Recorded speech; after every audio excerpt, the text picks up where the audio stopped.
Halo teman-teman, selamat datang di channel Kesatria Berkacu. Di video kali ini, aku bakal nyeritain alur cerita series The Last of Us Season 1 episode 1-9, di mana series ini menceritakan mengenai munculnya virus jamur asal Indonesia yang melanda dunia. Dan akibat virus jamur tersebut, orang-orang yang terinfeksi akan berubah seperti zombie, di mana hidup mereka akan dikendalikan oleh parasit jamur dan akan terus berkembang semakin membesar. Baiklah, buat kalian yang penasaran, mari kita simak alur ceritanya. Di dalam sebuah gedung tua, dua orang ini menemukan kerangka manusia yang menempel di dinding dan dipenuhi jamur mengerikan. Lantas apakah sebenarnya yang telah terjadi? Jadi ceritanya pada tahun 1968, dalam sebuah acara TV, dua orang ilmuwan sedang membicarakan tentang peristiwa-peristiwa penyakit dan virus yang pernah melanda dunia, dan manusia bisa mengatasinya. Namun, menurut para ilmuwan tersebut, saat ini ada sebuah penyakit yang membutuhkan perhatian khusus, dan penyakit itu disebabkan oleh jamur, di mana jamur tersebut dapat mengendalikan orang yang terinfeksi, ibarat boneka yang dikendalikan oleh tuannya. Tidak hanya itu, jamur tersebut juga bisa berevolusi ketika keadaan bumi semakin panas. Bahkan wabah jamur tersebut bisa mengendalikan otak manusia yang ia hinggapi, dan penyebarannya tak terkendali hingga akhirnya menyebar sampai ke seluruh dunia. Bahkan sampai saat ini, belum ditemukan vaksin ataupun obat yang bisa menyembuhkan penyakit tersebut, hingga dipastikan tidak akan lama lagi manusia akan punah. Scene berpindah pada tanggal 26 September 2003, di sebuah rumah di Amerika Serikat terlihat seorang remaja bernama Sarah yang tinggal bersama ayahnya yang bernama Joel dan juga saudaranya yang bernama Tommy.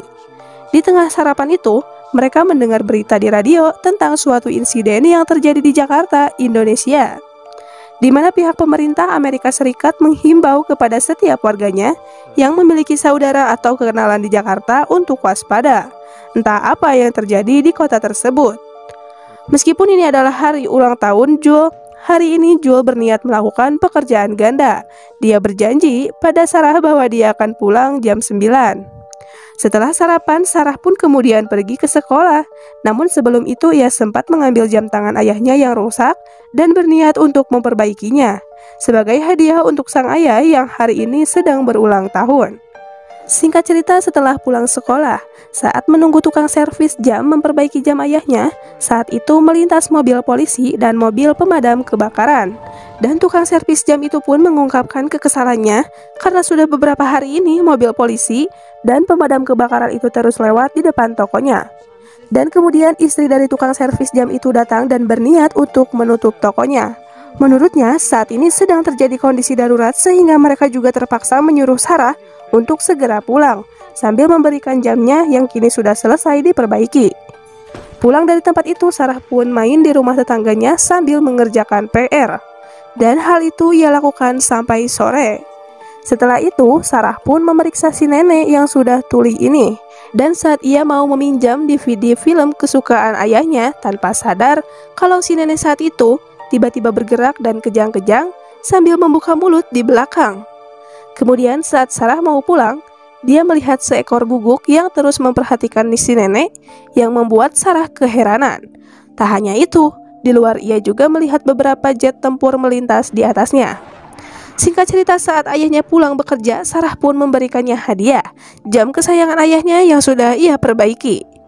Ia berbohong dan mengatakan jika uang untuk memperbaiki jam itu ia dapatkan dari hasil jualan narkoboy, padahal sebenarnya uang itu hasil mencuri. Lalu saat Joel asik menonton TV, tiba-tiba ia mendapat kabar dari Tommy kalau ia lagi di kantor polisi gara-gara memukul orang gila yang mencoba memukulnya. Ia pun meminta bantuan Joel untuk melepaskannya. Akhirnya terpaksa Joel pun harus pergi. Sementara itu, Sarah yang lagi tidur pun tiba-tiba terbangun karena mendengar suara keras di luar. Lalu ia pun mencari ayahnya, namun belum pulang. Kemudian Sarah pun menyalakan TV dan melihat breaking news pemerintah yang memberlakukan lockdown PPKM mandiri untuk semua warganya. Tak lama kemudian, si guguk milik tetangganya tadi pun datang, seakan memberi isyarat jika tetangganya itu sedang ada masalah. Lalu tak lama kemudian muncul juga beberapa helikopter dan pesawat jet militer melintas. Sarah lalu membawa si Guguk kembali ke rumah tetangganya. Namun aneh, si Guguk menolak dan malah menggeram, lalu kemudian kabur. Karena penasaran, Sarah pun mencoba untuk mengecek keadaan tetangganya. Dan sesampainya di sana, betapa ia terkejut saat menemukan jejak darah di dapur. Dan ia juga melihat si nenek sebelumnya lagi memakan si tetangga kayak zombie dan berusaha menyebarkan virus yang ada di tubuhnya agar orang itu juga terinfeksi dan menjadi zombie seperti si nenek. Sarah yang panik pun langsung berlari ketakutan dan ia terus dikejar oleh si nenek. Namun untung saja, pada saat itu Joel dan Tommy pulang hingga berhasil menyelamatkannya. Melihat situasi yang mencekam itu, mereka pun memutuskan untuk menabrak si tetangga dan langsung tancap gas mencari tempat yang lebih aman.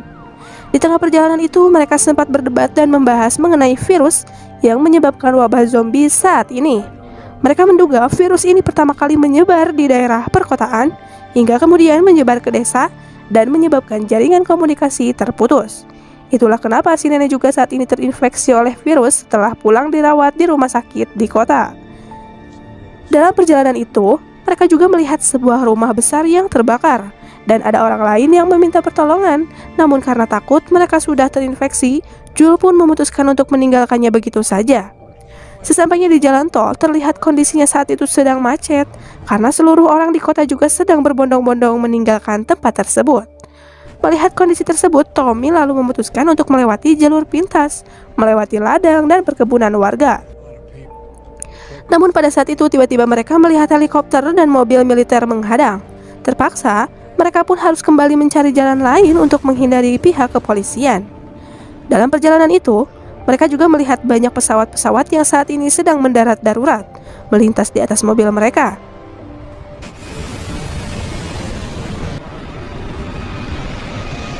Lalu tak lama kemudian, mobil mereka pun dicegat wabah zombie. Tak lama kemudian, tiba-tiba sebuah pesawat pun jatuh di belakang dan membuat mobil mereka terkena serpihan pesawat tersebut. Untung saja, saat itu mereka masih selamat setelah terbangun dari pingsannya. Sarah melihat banyak zombie yang sedang memakan orang-orang. Sarah lalu dibawa keluar mobil. Lalu tak lama kemudian, setelah itu tiba-tiba muncul mobil polisi menabrak mobil mereka yang membuat Joel dan Sarah berpisah dengan Tommy. Tommy saat itu memberitahu sebuah lokasi dan mereka janjian ketemuan di sana. Setelah itu, Joel menggendong Sarah yang kakinya terluka. Beberapa saat kemudian, dia ketahuan sama salah satu zombie yang lagi asik memakan manusia. Joel pun lalu kabur ke arah restoran dan ia pun dikejar oleh zombie tersebut. Untung saja, mereka berhasil diselamatkan oleh seorang tentara.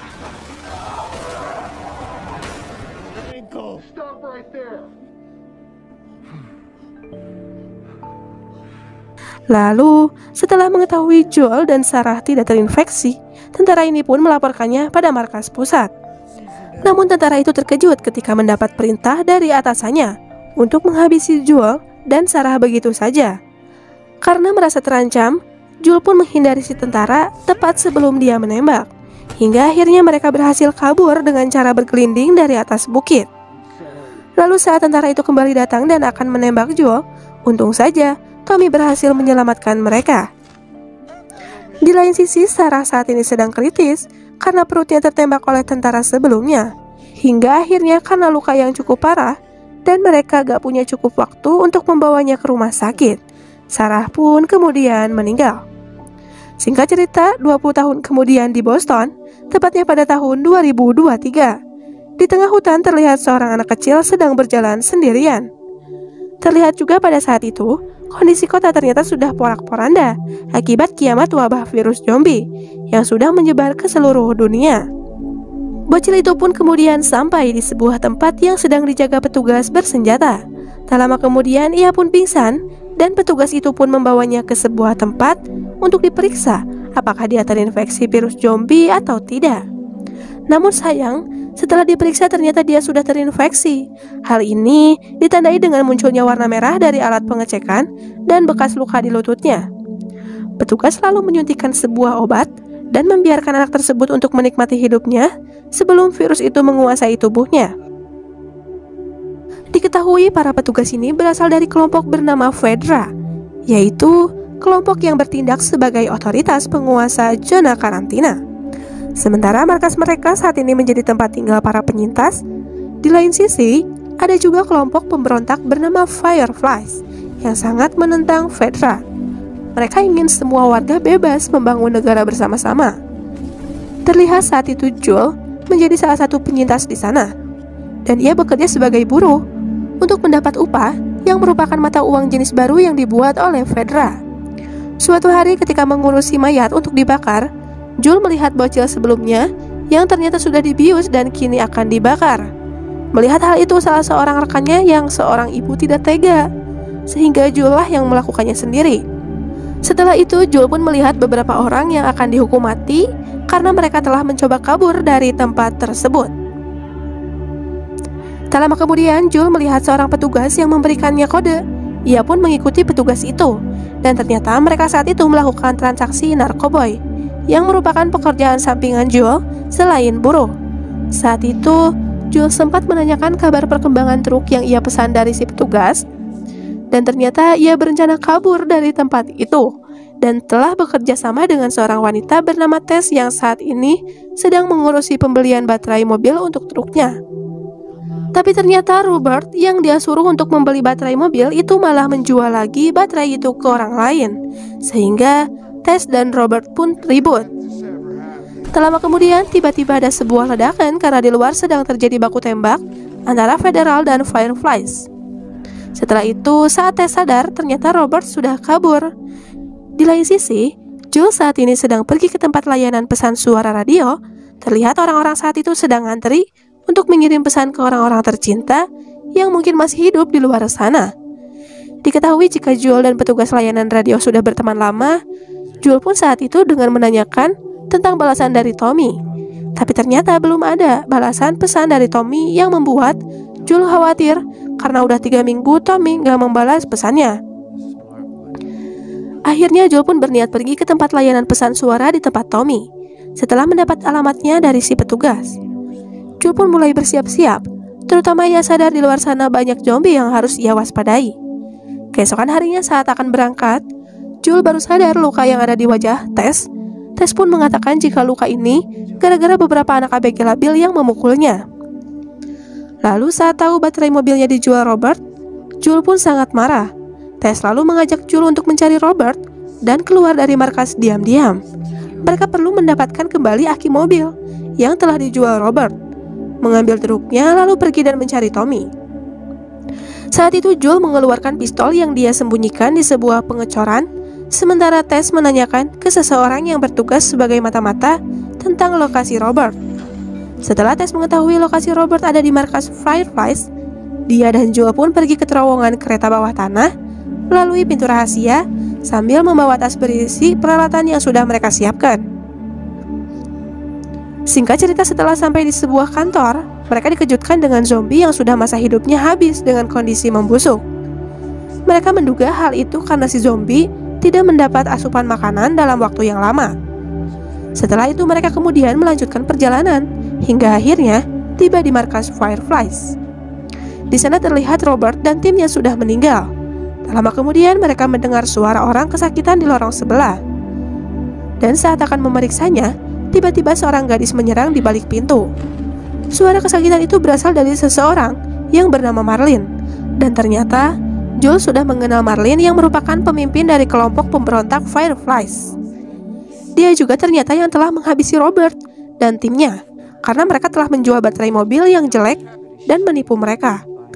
Mendengar hal itu, Joel pun bertanya untuk apa mereka membeli baterai mobil. Dia pun lalu menjawab baterai itu akan digunakan untuk misi yang sangatlah penting dan berkaitan dengan seorang gadis yang menyerang tadi. Nama gadis itu adalah Ellie. Namun Marlin belum bisa memberitahu misi tersebut.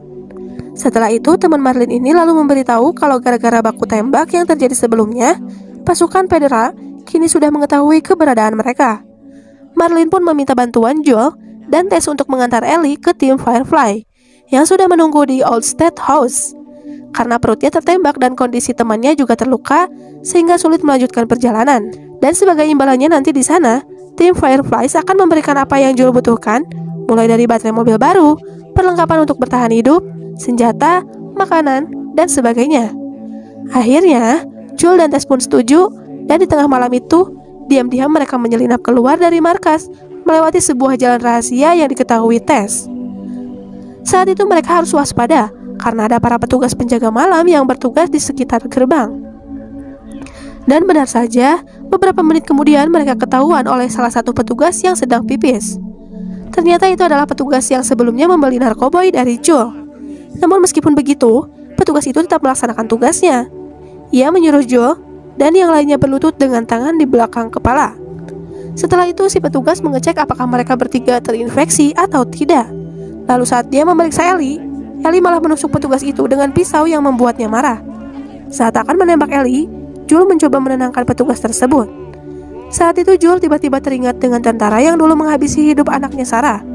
Oleh karena itu, Jul langsung menerkam si petugas, memukulnya berkali-kali hingga akhirnya dia pun meninggoy. Setelah itu, Tess kemudian memeriksa alat pengecekan infeksi milik si petugas. Dan ternyata, alat itu menunjukkan jika Ellie sudah terinfeksi virus jamur zombie. Ellie lalu menunjukkan luka di tangannya yang dia dapatkan 3 minggu lalu. Tapi anehnya, ia sampai saat ini belum mengalami gejala apapun. Padahal manusia biasa umumnya akan langsung berubah menjadi zombie setelah mendapat infeksi itu hanya dalam waktu kurang dari sehari. Namun karena gak punya banyak waktu lagi, mereka pun mengabaikan hal itu dan melanjutkan perjalanan. Saat itu Jul juga mengambil senapan milik petugas dan mereka pun mulai memasuki area para zombie. Disinilah petualangan mereka yang sesungguhnya pun baru dimulai. Scene mundur 20 tahun ke belakang, menunjukkan kondisi kota Jakarta, Indonesia pada tahun 2003. Terlihat seorang petinggi TNI yang bernama Pak Agus datang ke sebuah rumah makan untuk bertemu dengan seorang ibu bernama Ratna yang sedang makan sate. Kedatangan Pak Agus memancing perhatian orang-orang sekitar. Namun, Pak Agus terus memandang ke arah Ibu Ratna dan mengantarkannya ke dalam sebuah mobil. Hal ini pun membuat Ibu Ratna bertanya-tanya mengenai apa yang sebenarnya terjadi. Pak Agus lalu mengatakan ada hal urgent yang harus segera ditangani, dan menurutnya Ibu Ratna lah yang bisa membantunya. Posisi Ibu Ratna sebagai profesor dari Universitas Indonesia yang ahli dalam hal-hal yang berkaitan dengan jamur sangat ia butuhkan saat ini. Singkat cerita, mereka pun sampai di gedung Kementerian Kesehatan, lalu memasuki ruangan yang dijaga ketat oleh TNI. Saat itu, Ibu Ratna diperlihatkan sampel tentang sebuah jamur, di mana jamur itu merupakan jamur parasit bernama Hordecaps, yang pada dasarnya jamur itu nggak bisa bertahan pada manusia. Ibu Ratna lalu memeriksa seorang mayat wanita yang sudah diinfeksi jamur tersebut. Terlihat ada bekas tembakan di kepala si mayat dan sebuah luka di kaki kirinya. Ibu Ratna pun lalu membedah luka itu dan terlihat ada zat putih kayak gini di dalam luka itu. Ibu Ratna pun bertanya, apakah luka ini berasal dari gigitan manusia? Pak Agus lalu mengatakan, iya. Setelah itu, Ibu Ratna kemudian memeriksa di mulut si mayat tersebut. Dan ia sangat terkejut saat menemukan jamur parasit itu masih hidup bersarang di dalam. Saking takutnya, Ibu Ratna itu pun langsung pergi. Ibu Ratna kemudian dikasih secangkir teh manis. Setelah agak tenang, dia pun lalu bertanya kapan wanita itu terinfeksi. Dan menurut Pak Agus, wanita itu terinfeksi sekitar 30 jam yang lalu di sebuah pabrik tepung dan bulir padi yang terletak di Jakarta Barat. Di mana menurut penjelasan Pak Agus, setelah terinfeksi wanita itu tiba-tiba agresif dan menyerang 4 pekerja, di mana 3 diantaranya berhasil digigit. Sampai saat ini belum diketahui siapa orang pertama yang menggigit wanita itu sebelumnya. Dan pasti dia masih berkeliaran di luar sana. Namun karena kekacauan ini, si wanita terpaksa dikurung di kamar mandi hingga akhirnya polisi pun datang. Namun setelah itu si wanita malah menyerang para polisi, terpaksa petugas pun harus melumpuhkannya. Sementara itu, 3 orang yang tergigit tadi sempat dibawa untuk diperiksa, namun akhirnya mereka juga berubah agresif yang membuat petugas terpaksa melumpuhkan mereka bertiga. Selain itu, sampai saat ini ada 14 pekerja yang menghilang. Kemungkinan besar mereka telah terinfeksi dan masih berkeliaran di luaran sana. Pak Agus pada saat itu memohon pada Ibu Ratna untuk membantu pemerintah dalam menghentikan penyebaran virus ini, baik berupa obat ataupun vaksin untuk membantu masyarakat. Namun Bu Ratna mengatakan sebagai guru besar ilmu mikologi, ia sudah bertahun-tahun meneliti mengenai jamur ini, dan berdasarkan kesimpulannya, tidak ada obat atau vaksin apapun yang dapat menghentikan penyebarannya. Oleh karena itulah, satu-satunya cara yang bisa pemerintah lakukan saat ini adalah melakukan pengeboman pada kota Jakarta serta orang-orang yang ada di dalamnya, karena beliau yakin 90% orang-orang di sana sudah terinfeksi, apalagi mengingat penyebaran virus itu yang sangat cepat. Setelah itu, Ibu Ratna pun kemudian menangis dan meminta untuk diantarkan pulang, agar ia bisa menikmati hari-hari terakhirnya bersama keluarga tercinta. Scene kembali lagi ke masa kini di tahun 2023. Terlihat Joel, Ellie, dan Tess saat itu sedang beristirahat. Saat itu, Joel dan Tess masih belum yakin dengan bekas gigitan zombie yang ada di tangan Ellie. Ellie lalu kembali menunjukkan bekas lukanya. Namun anehnya sampai saat ini, belum ada tanda-tanda apapun seperti orang pada umumnya. Ellie kemudian menceritakan jika Merlin menemukannya setelah ia tergigit. Setelah itu, ia pun diisolasi dan diperiksa kondisinya setiap hari untuk melihat apakah ada tanda-tanda dia akan berubah menjadi zombie ataupun tidak. Dan nyatanya iya, sampai saat ini ia masih baik-baik saja. Pada saat itulah Ellie pun mengaku jika sebenarnya dia adalah kunci untuk bisa membuat vaksin virus zombie selama ini, karena kekebalan tubuhnya berbeda dengan orang lain. Ellie juga mengatakan kalau ada sebuah markas Firefly di bagian barat yang memiliki beberapa dokter dengan tujuan untuk mencari vaksin dari wabah virus ini. Setelah itu, Joel dan Tess memutuskan untuk membawa Ellie sesuai dengan rencana, walaupun mereka semua harus menghadapi zombie di luaran sana. Terlihat kondisi bangunan di luar sana porak-poranda jauh dari kehidupan biasa. Semua hal ini disebabkan karena pengeboman yang dilakukan oleh pemerintah dalam upaya untuk mengatasi virus zombie tersebut. Mereka pun terus berjalan melewati satu persatu puing bangunan yang sudah sangat hancur. Bisa kita bayangkan bagaimana kondisi Indonesia saat itu yang merupakan tempat pertama kali virus ini menyebar. Singkat cerita, posisi mereka sekitar 10 menit lagi menuju State House. Tess sempat menanyakan gimana sih Ellie bisa tergigit? Dan ternyata, dulu Ellie pernah diam-diam masuk ke dalam markas Firefly, lalu tiba-tiba ada seseorang yang menyerangnya. Di sini Tess menguji keberanian Ellie karena di usia 14 tahunnya, dia berani melakukan hal tersebut. Tak lama kemudian, langkah mereka terhenti saat mendengar suara zombie di kejauhan. Lalu setelah itu, mereka pun kembali melanjutkan perjalanan. Perjalanan mereka sampai di sebuah hotel kotor, dipenuhi genangan air dan rupanya masih ada bebek yang hidup berenang di sana. Lalu ada juga kodok yang lompat-lompat di atas piano. Di sana Ellie sangat terkejut kalau Tess dan Joel sebelumnya pernah tinggal di tempat seperti ini. Di sana juga si Ellie ini sering ceroboh hingga mereka semua dikejutkan dengan satu mayat yang berada tepat di dekatnya. Setelah itu mereka pun memasuki sebuah lorong dan langsung memeriksa satu persatu kamar yang ada di sana. Lalu karena tidak menemukan apapun yang mencurigakan, mereka pun memanjat untuk melanjutkan perjalanan. Di atas sana, Ellie dan Joel melihat pemandangan kota yang hancur sambil menunggu Tess yang lagi memeriksa tempat lainnya. Pada saat itu, Ellie terus menanyakan sesuatu pada Joel, namun nampaknya Joel tidak ingin menjawab hal tersebut. Kemudian Ellie bertanya lagi, berapa lama orang yang sudah terinfeksi bisa bertahan sebelum mati menjadi jamur? Joel menjawab biasanya mereka bisa bertahan sekitar 1 atau 2 bulan. Namun ada juga yang bisa bertahan menjadi zombie sampai berpuluh-puluh tahun. Tak lama kemudian Tess pun datang. Ia pun langsung membawa mereka ke sebuah tempat yang ia temukan. Ellie pada saat itu kaget, karena di bawah sana terdapat banyak sekali mayat manusia yang sebelumnya sudah, bahkan banyak juga dari mayat itu yang sudah mulai berubah menjadi zombie. Mengerikannya lagi, zombie itu satu sama lain saling terhubung karena jamur yang menginfeksi mereka sudah berada di dalam tanah. Hal ini pun harus mereka waspadai karena jika mereka menginjak satu jamur atau satu zombie saja, maka hal itu bisa membangunkan seluruh zombie yang ada di kota ini. Akhirnya, karena jalan itu terlalu beresiko, Tess memutuskannya untuk mengambil jalan pintas melewati sebuah bangunan museum. Sesampainya di sana, Joel memeriksa apakah benda ini jamur atau bukan, dan ternyata itu jamur. Namun beruntungnya itu adalah jamur yang sudah kering dan hal ini menandakan jika zombie yang ada di dalam sana juga sudah mati. Meskipun demikian, mereka masuk dengan sangatlah hati-hati, dan terlihat di dalam ruangan itu, kondisinya sangatlah sepi. Dipenuhi jamur-jamur yang dulunya tumbuh dari tubuh manusia yang terinfeksi, mungkin para pengunjung museum ini.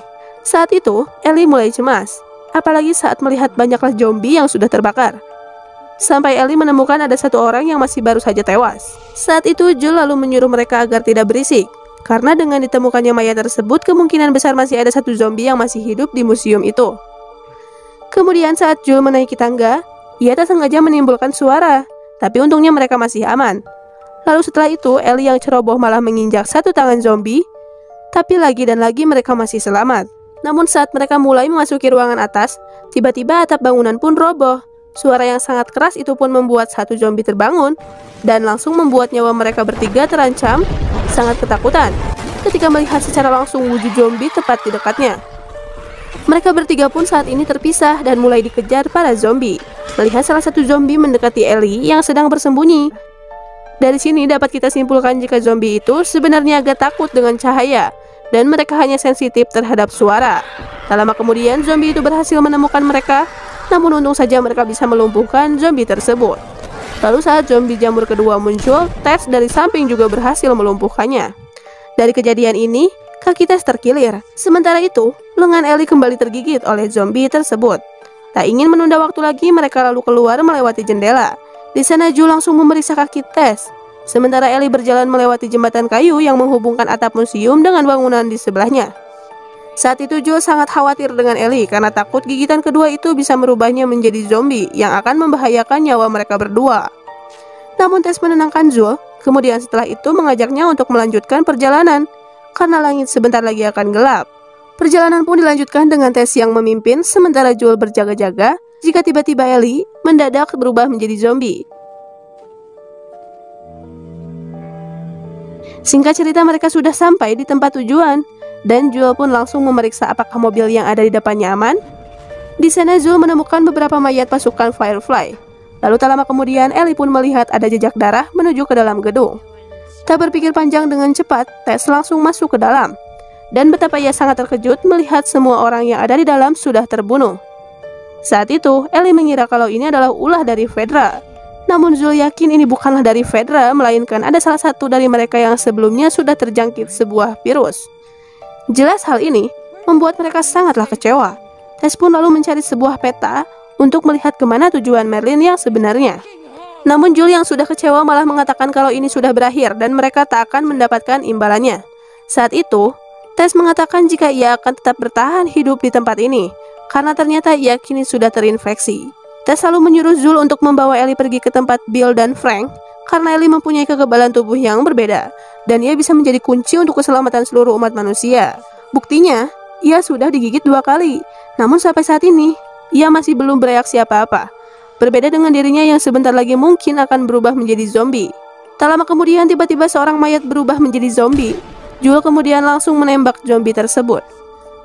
Namun sialnya, tangan zombie itu menyentuh tanah dan parasit di dalamnya langsung memberikan sinyal kepada zombie-zombie lain di luaran sana. Sehingga zombie yang lain pun kini terbangun dan sudah mengetahui keberadaan mereka bertiga. Dengan cepat Joel langsung memeriksa keluar dan dia pun mengatakan kalau semua zombie akan datang ke tempat ini kurang dari 1 menit. Di sana Tess memiliki rencana agar mereka berdua tetap selamat, yaitu ia yang kini sudah terinfeksi dan tidak memiliki harapan hidup lagi akan mengorbankan dirinya sendiri, di mana ia akan meledakkan tempat itu dari dalam. Tess menumpahkan bahan bakar, granat, dan bahan mudah terbakar lainnya milik pasukan Firefly sebelumnya. Joel menarik Ellie keluar dari gedung, sementara para zombie mulai berlarian ke dalam. Pemantik yang Tess gunakan tak mau menyala, lalu salah satu zombie mendekatinya.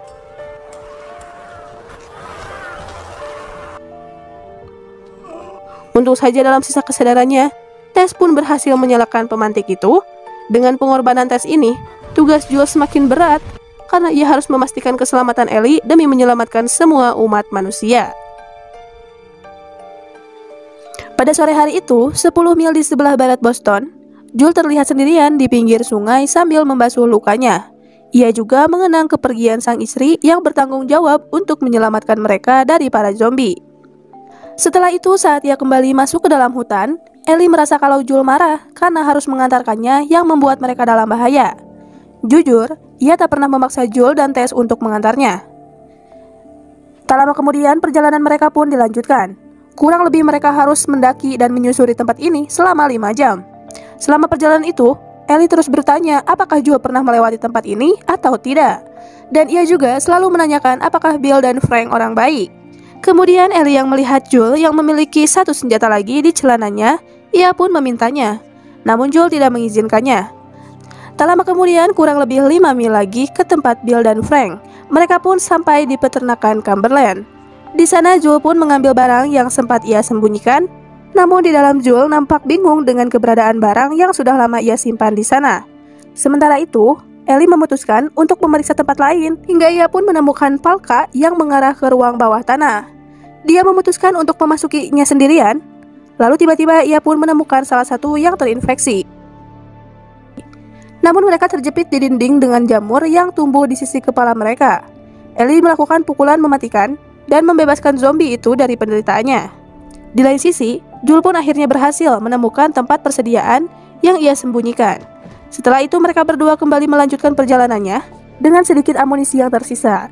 Joel memutuskan untuk meninggalkan senapannya. Di tengah perjalanan itu, Ellie mengomel pada pemerintah, menyalahkan mereka karena tidak mampu menahan pandemi ini, sambil mencoba menanyakan bagaimana semua ini dimulai. Menurut Joel, Cordyceps bermutasi masuk ke persediaan bahan dasar makanan seperti tepung dan gula, sehingga membuat pencemaran wabah ini semakin cepat ke seluruh dunia. Hari itu pada hari Kamis, orang-orang membeli bahan makanan yang sudah terinfeksi, lalu kemudian jatuh sakit setelah memakannya. Jumat 26 September 2003, akhirnya mereka yang terkena infeksi karena memakan makanan tadi mulai menggigit orang lain yang tidak terinfeksi. Lalu, pada hari Seninnya, tepat 3 hari setelah itu, infeksi pun menyebar ke seluruh dunia. Tiba-tiba perjalanan mereka terhenti karena Joel menyuruh Ellie untuk melanjutkan perjalanannya melewati hutan. Di sana, Ellie penasaran dengan apa yang ada di depan mereka, hingga akhirnya ia pun menemukan banyak sisa kerangka manusia, di mana menurut Joel itu adalah orang-orang yang tidak dapat menemukan rumah di zona karantina, sehingga tentara membawa mereka keluar dan memutuskan untuk menembak mati mereka. Setelah itu, kita pun dibawa flashback ke masa lalu, yaitu pada tanggal 30 September 2003. Terlihat beberapa orang dievakuasi oleh pihak militer, namun terlihat di sana masih ada satu orang yang bertahan, yaitu Bill. Bill bersembunyi di ruang bawah tanah dan berhasil menghindari deteksi meskipun ada pemberitahuan evakuasi wajib.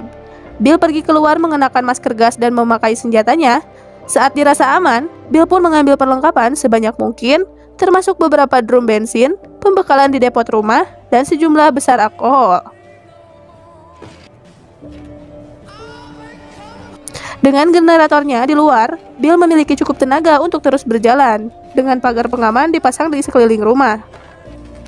Bill juga makan dengan baik, memotong dagingnya sendiri, menyaksikan yang terinfeksi keluar melalui berbagai jebakannya, dan berhasil bertahan hidup selama 4 tahun sendirian.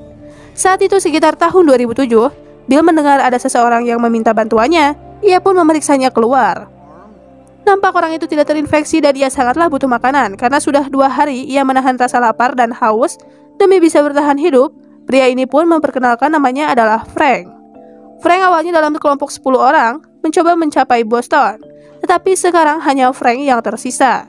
Dia juga sama sekali tidak bersenjata. Bill memutuskan untuk membiarkan pria itu keluar, namun tetap mengawasinya. Dia juga memeriksa apakah Frank terinfeksi atau tidak dan ternyata aman. Akhirnya setelah itu Bill mengizinkan Frank untuk masuk ke dalam rumahnya untuk membersihkan diri dan makan. Saat itu Frank sangatlah senang karena bisa diterima dengan baik oleh Bill. Saat mereka itu duduk untuk makan bersama, Frank terkejut dengan makanan yang lezat dan segelas anggur yang sempurna untuk menemaninya.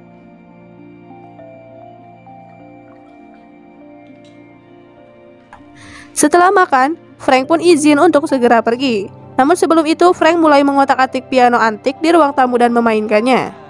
Sebuah lagu yang menyentuh hati dan sedih tentang seorang pria yang hilang. Entah kenapa hal itu membuat Bill menjadi risih mendengarnya. Lalu Frank pun menyuruh Bill untuk memainkan piano sekali saja untuknya dan dia akan pergi. Lalu karena sudah terlalu lama sendiri, mereka pun lalu bercocok tanam. Singkat cerita 3 tahun kemudian, tepatnya pada tahun 2010, Frank dan Bill bertengkar karena Bill ingin mengecat rumah, memperbaiki beberapa toko, dan membeli bensin untuk mesin pemotong rumput. Sementara Frank ini menjadikan kota ini ramai kayak dulu dan mengundang lebih banyak orang. Akhirnya Frank pun memperkenalkan temannya yang bernama Joel dan Tess kepada Bill. Tapi Bill sendiri nampak sekali merasa kecewa dengan sikap Frank. Di sini Joel menawarkan untuk bekerja sama dengan Bill karena Joel sendiri memiliki sesuatu yang tidak dimilikinya seperti buku, obat-obatan, dan suku cadang mesin. Joel juga menawarkan peralatan untuk memperbaiki pagar pembatas di depan rumah Bill, karena menurut Joel pagar itu hanya akan bertahan sekitar 1 tahun lagi, karena kabel galvanisnya mulai berkarat. Joel menawarkan aluminium bertegangan tinggi kepada Bill jika dia sepakat dengan kerjasama mereka.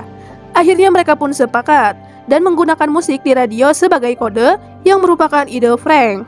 Sebelum pulang, Jules berkata kalau Federa tidak akan pernah tahu lokasi ini karena Bill dan Frank terlindungi dari orang-orang yang terinfeksi.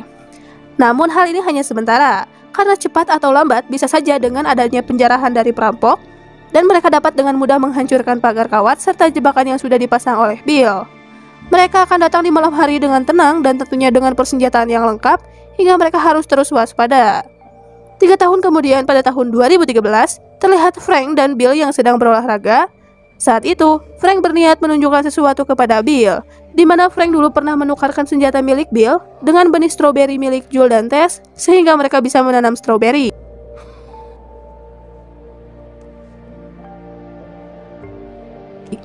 Lalu pada malam harinya, di tengah malam yang gelap dan badai hujan yang lebat, datanglah beberapa orang perampok yang mencoba untuk masuk ke dalam rumah Bill dan Frank. Frank pun menyadari hal itu, tapi Bill sendiri saat ini sudah tidak berada di dekat Frank. Dan ternyata Bill sendiri saat itu sedang sibuk menahan orang-orang tersebut. Namun sayang, Bill tertembak di bagian perutnya. Frank lalu membawanya masuk ke dalam rumah dan mengobatinya. Namun Bill menyuruh Frank untuk menghubungi Jules karena dia tidak ingin melihat Frank sendirian di sini. Dan 2 tahun kemudian setelah peristiwa perampokan itu, kita diperlihatkan dengan Frank yang kini semakin tua dan sudah berada di kursi roda. Namun Bill tetap setia menemaninya. Kondisi Frank saat itu sudah tidak sehat lagi. Bahkan saat ingin tidur pun, Bill harus menggendongnya.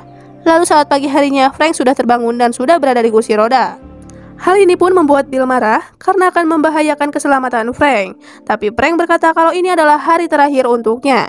Dengan perasaan sedih, Frank meminta Bill membuatkan roti untuknya dan mengantarkan Frank ke sebuah butik.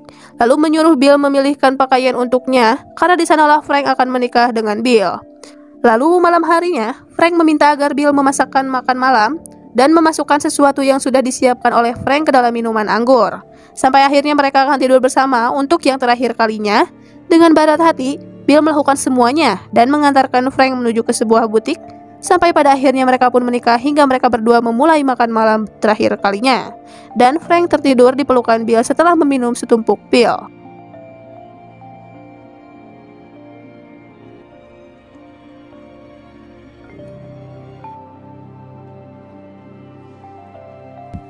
Kembali lagi ke masa sekarang di mana Jules dan Ellie akhirnya sampai di tempat Bill dan Frank. Nampak saat ini tempat tersebut masih aman terlindungi. Jules memasukkan kode gerbang, lalu mereka pun masuk dan memeriksa ke dalam rumah Bill. Saat itu Ellie menemukan sebuah surat yang ditulis oleh Bill. Surat itu ditujukan pada Jules yang disertai sebuah kunci yang sudah disiapkan untuknya.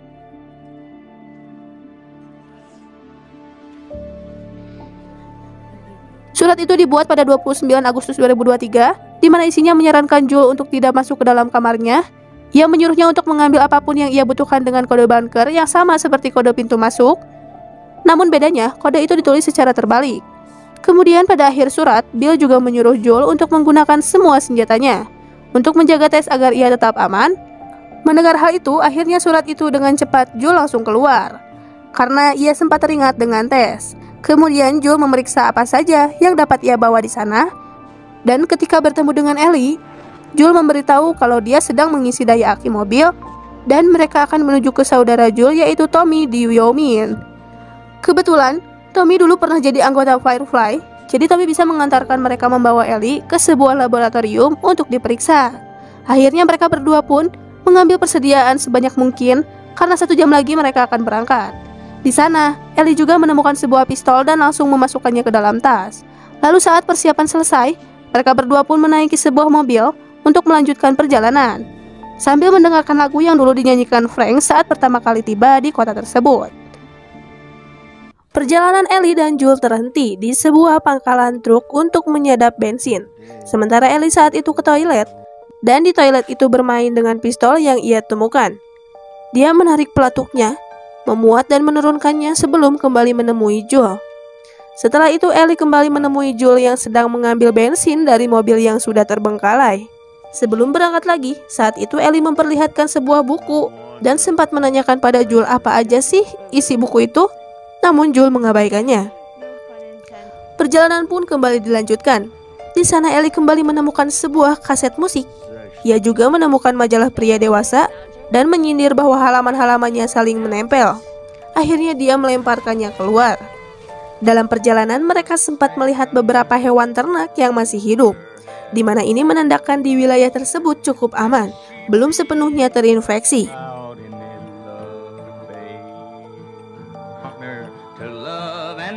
Singkat cerita, mereka pun menepi dan memutuskan untuk beristirahat, dan malam ini mereka akan berkemah di hutan ini. Lalu keesokan paginya mereka berdua akan melanjutkan perjalanannya kembali menuju Yao Ming. Joel saat itu memperingatkan Ellie jika mereka perlu berhati-hati, karena bisa saja zombie datang dan mengambilnya. Jadi saat malam semakin larut, mereka menyalakan lampu besar sebentar dan akhirnya tidur di luar di bawah bintang-bintang.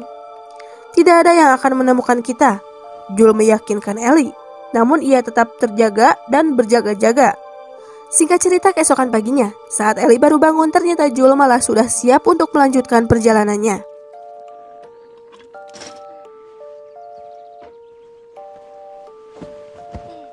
Akhirnya perjalanan kembali dilanjutkan. Di sana Joel lalu menyuruh Ellie untuk terus memperhatikan peta, karena mereka harus terus ke arah barat untuk menemui Tommy di sebuah menara radio. Di sana Joel juga menceritakan siapa sebenarnya Tommy pada Ellie, bagaimana mereka bisa bertemu dengan Tess. Lalu cerita Tommy yang mengambil keputusan salah karena bergabung dengan komunitas Firefly. Namun Joel kini sudah tahu kalau Tommy sudah keluar, makanya saat ini dia sendirian di luar dan mereka akan pergi menjemputnya saat ini. Singkat cerita, mereka sampai di Kansas City, namun perjalanan mereka terhenti karena ada beberapa mobil menghalangi mobil mereka. Lalu untuk memastikan kondisi aman, Joel memeriksa keluar dengan membawa senjatanya. Di sana, ia pun melihat banyak sekali mayat bergelimpangan. Akhirnya untuk mencegah hal-hal yang tidak diinginkan, Joel memutuskan untuk melewati jalur lain. Dan ternyata Ellie tahu jika tempat itu ternyata markas Federa. Lalu kemudian tiba-tiba ada seseorang yang meminta bantuan. Namun Joel sendiri tidak ingin mengambil resiko, dan tak lama kemudian benar saja orang itu pun langsung menyerang mereka. Mereka pun harus dihujani tembakan, namun mereka terus maju, melewati paku di jalan hingga akhirnya terjebak di dalam toko yang ditinggalkan. Di sana Joel memerintahkan Ellie untuk menyelinap melalui lubang di dinding dan bersembunyi, sementara dia akan menangani 3 orang yang menyerang mereka. Akhirnya Ellie pun masuk ke dalam lubang sementara Joel berhasil membunuh 1 orang. Lalu setelah mengkill yang kedua, orang ketiga tiba muncul di balik pintu dan mencekik Joel.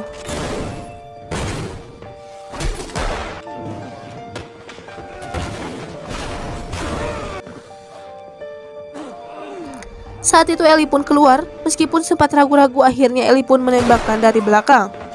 Setelah itu Ellie pun kembali masuk ke lubang, sementara orang tadi yang bernama Brian memohon agar diselamatkan dan ia akan memberikan apapun yang mereka berdua butuhkan.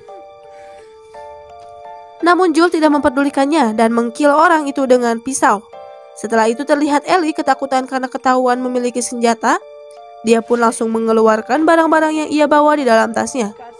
Setelah itu mereka kembali melanjutkan perjalanan dan memperhatikan setiap jalan. Sepertinya kelompok Federa kini sudah tahu kalau Brian dan temannya sudah tewas, makanya mereka pun gencar berpatroli. Setelah itu Joel lalu mengajak Ellie untuk masuk ke dalam ruangan. Di departemen Federa, seorang wanita bernama Kathleen sedang mencari seorang pria bernama Henry. Ia tahu Henry ada di kota dan bertekad untuk memburunya. Kathleen menodongkan pistol ke kepala pria tua. Pria itu kebetulan adalah dokternya dan menanyakan keberadaan Henry. Namun pria tua itu tak memberikan jawaban. Lalu kemudian tiba-tiba terdengar suara klakson mobil yang ternyata di luar sana mereka membawa jasad Brian dan timnya. Si kakek tua itu mengira ini bukanlah ulah dari Federa, melainkan ini perbuatan dari tentara bayaran. Lalu kemudian Kathleen menyuruh kelompoknya untuk mencari pelaku yang telah membunuh Brian. Ia juga yakin kalau ini semua merupakan perbuatan Henry. Joel dan Ellie kebetulan berada di dalam bar dengan koran di atas jendela, menyaksikan orang-orang menggeledah apartemen terdekat. Di sana Joel pun menjelaskan pada Ellie jika orang-orang ini bukan Federa dan mereka juga bukan Firefly. Sebaliknya mereka adalah orang biasa yang mencari nafkah. Kathleen menemukan bukti Henry dan Sam bersembunyi di dalam loteng dengan gambar dan banyak sekali kaleng kosong. Sayangnya ruangan bawah tanah menyimpan sesuatu yang jauh lebih buruk karena tanah yang retak mulai meluncur dan bergemuruh. Akhirnya Caitlin memutuskan untuk menutup gedung dan menyembunyikannya dari yang lain. Joel pun mengatakan jika ia sangat kecewa karena membunuh orang-orang itu. Ia juga menyesal karena dirinya Ellie sudah menyakiti seseorang untuk pertama kalinya. Joel meminta maaf kepadanya karena kejadian itu tidak akan terjadi lagi dengan Ellie. Namun Ellie berkata kalau ini bukan pertama kalinya dia menyakiti seseorang. Mendengar hal itu, Joel langsung memberikan senjata miliknya dan mengajari Ellie cara menembak yang baik. Mereka berdua sampai di komplek apartemen. Lalu Joel menyuruh Ellie untuk masuk ke dalam dan Joel pun berkata kalau mereka saat ini sudah berada di Yao Ming. Setelah masuk ke dalam, Joel memutuskan untuk menaiki gedung setinggi 42 lantai untuk memastikan kemana mereka harus pergi selanjutnya. Di pertengahan jalan, Ellie bertanya kenapa Joel bisa tahu kalau orang yang terluka tadi adalah penjahat. Lalu Joel mengatakan jika ia dan Tess pernah melakukan hal itu juga demi bisa bertahan hidup. Dan kalau ada kesempatan mereka akan menyerang balik lalu kabur. Tak lama kemudian mereka sampai di lantai 33.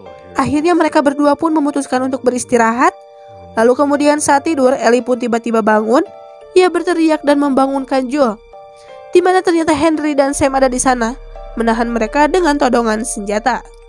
Episode 5 dimulai dengan sedikit flashback ke masa lalu, di mana pada saat itu di Kansas City terjadi kekacauan dan kerusuhan setelah wabah virus zombie menyebar.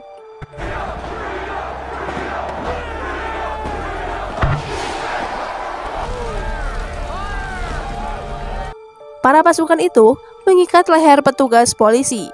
Sambil berkeliling, mereka pun mengumumkan jika kota telah diambil alih dan menyuruh siapapun yang bersembunyi untuk menyerah. Pada saat itu, terlihat Henry dan Sam sedang bersembunyi, sementara di lain sisi Caitlin mengumpulkan penduduk kota dan meremehkan mereka. Setelah itu ia mengatakan untung saja ia bukan Federa, jadi mereka masih aman. Caitlin kemudian menanyakan di mana Henry dan Sam. Namun nampaknya orang-orang itu tidak tahu keberadaan mereka. Caitlin pun lalu menyuruh si kakek ini untuk meng-kill mereka. How does it make you feel now? Kill them. He's with Edelstein. Hingga akhirnya tiba-tiba seorang pria pun mengatakan jika Henry ada di luar. Ia bertemu dengan seorang informan Edelstein dan mereka memiliki tempat yang aman untuk bersembunyi, namun ia sendiri tak tahu tempat persembunyian tersebut. Setelah itu, Caitlin pun memberitahu pasukannya jika Henry masih ada di kota dan menyuruh mereka untuk segera menangkapnya. Sementara itu, saat itu Henry dan Sam masuk ke sebuah hotel yang kita lihat di episode sebelumnya. Lalu tak lama kemudian, mereka bertemu dengan Edelstein, yaitu dokter yang Caitlin todong sebelumnya. Dan si dokter pun membawa mereka ke loteng. Pada saat itu Henry pun merapihkan cadangan makanan mereka, di mana hanya ada 11 kaleng makanan dan 3 kg daging. Dan Henry pun akan mengatur jatahnya biar makanan itu cukup setidaknya 11 hari. Di lain sisi, Sam nampaknya ketakutan. Lalu Henry pun menenangkannya dan meyakinkan Sam jika mereka akan aman di sini. Lalu setelah itu, ia pun mengajak Sam untuk menggambar Superman, superhero favoritnya.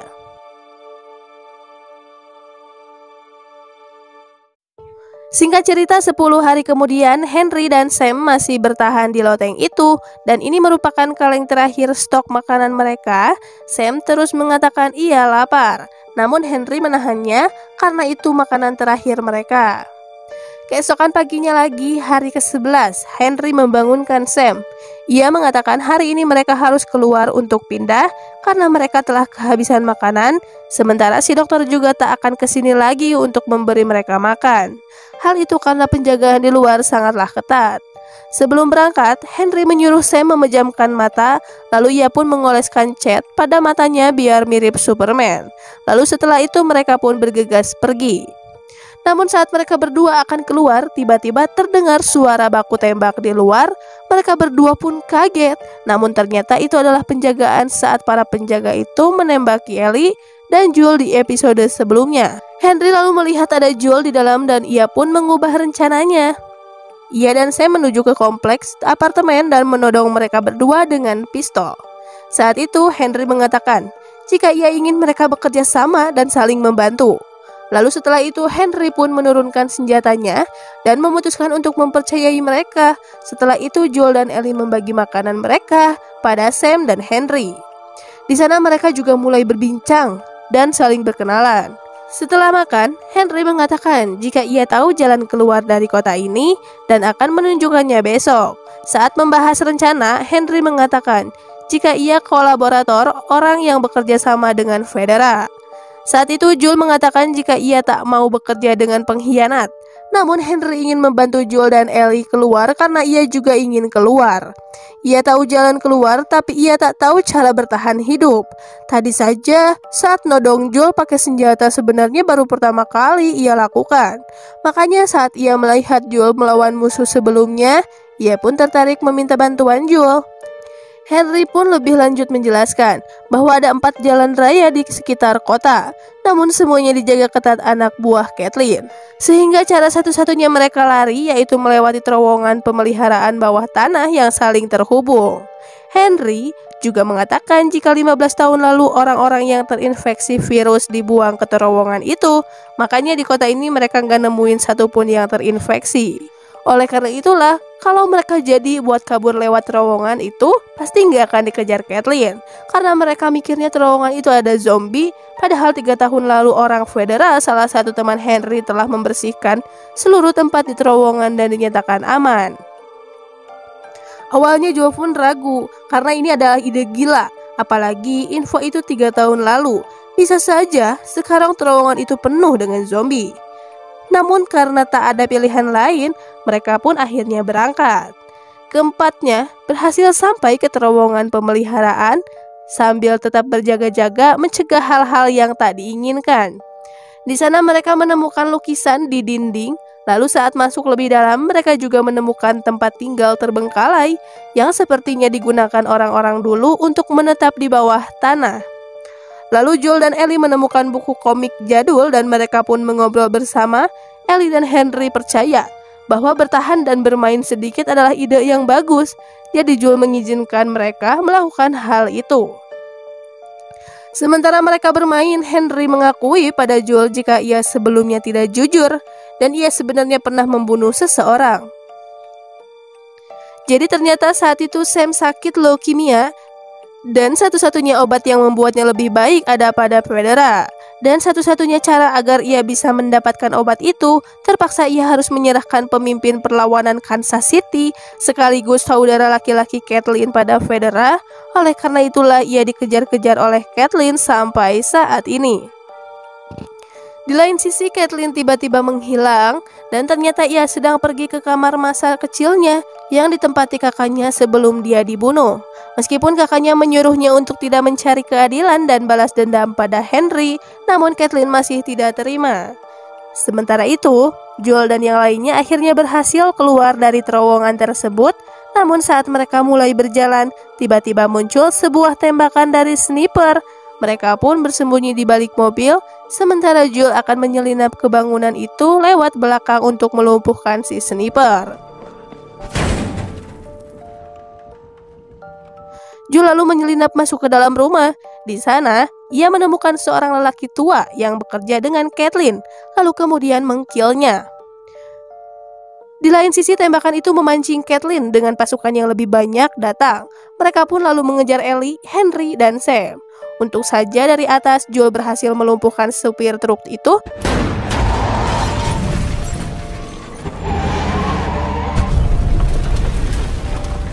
Saat itu kelompok Caitlin lalu mengepung Henry, sehingga karena tak ada lagi pilihan lain, Henry pun menyerahkan diri. Sementara ia menyuruh Ellie membawa Sam pun kabur. Namun saat Caitlin akan menembak Henry, ledakan mobil sebelumnya membuat terowongan bawah tanah pun ambruk dan para zombie keluar.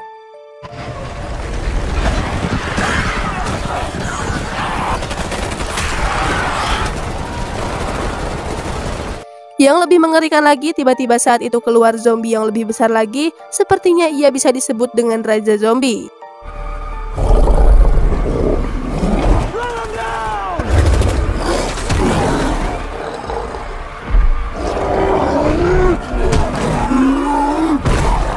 Saat Ellie dan dua lainnya akan kabur, saat itu Caitlin menghadangnya. Namun tiba-tiba Caitlin juga diserang oleh zombie. sehingga mereka pun berempat bisa melarikan diri. Setelah itu mereka berempat berhasil menemukan tempat perlindungan yang aman. Joel saat itu mengajak Sam dan Henry untuk ikut dengan mereka dalam perjalanan ke Wyoming. Sementara di kamar Ellie dan Sam sedang membaca komik, lalu tak lama kemudian Henry menyuruh Sam segera tidur. Saat itu Ellie kembali membangunkan Sam dan mereka kembali mengobrol. Saat itulah Sam pun mengatakan jika kakinya telah terinfeksi. Lalu Ellie pun mengambil sebuah pisau yang kebal akan gigitan zombie. Itu pun mengoleskan darahnya pada luka Sam dengan harapan ia akan sembuh. Lalu keesokan harinya saat bangun, ia melihat Sam duduk di dekat jendela. Aku pikir Sam sudah sembuh, tapi tiba-tiba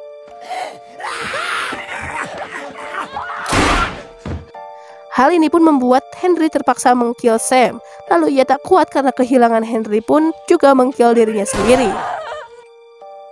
Saat Joel menguburkan Henry dan Sam di luar, Ellie meninggalkan pesan untuk Sam di papan tulisnya yang bertuliskan I am sorry. Lalu setelah itu mereka berdua pun melanjutkan perjalanan. Singkat cerita, 3 bulan setelah Ellie dan Joel meninggalkan Kansas City, terlihat seorang pria pulang buru-buru dan mendatangi istrinya di rumah. Namun pada saat itu, Joel sudah ada di rumah mereka. Joel pun menodong mereka dengan senjata dan menanyakan keberadaan saudaranya Tommy. Namun mereka tidak tahu. Tak lama kemudian Ellie pun juga muncul, mengabaikan perintah Joel untuk menjauh. Dari mereka berdua, Joel pun tahu jika jalur di sebelah barat sungai penuh dengan orang-orang yang terinfeksi, sehingga mereka menyarankan Joel untuk pergi ke timur. Setelah itu mereka pun memutuskan untuk melanjutkan perjalanan. Namun baru saja beberapa langkah, Joel merasakan ada yang aneh dengan tubuhnya. Ia pun mencengkram dadanya dan berjuang untuk mengatur napas sejenak sebelum melanjutkan perjalanan. Sama seperti sebelumnya, Joel dan Ellie melakukan perjalanan melintasi landscape.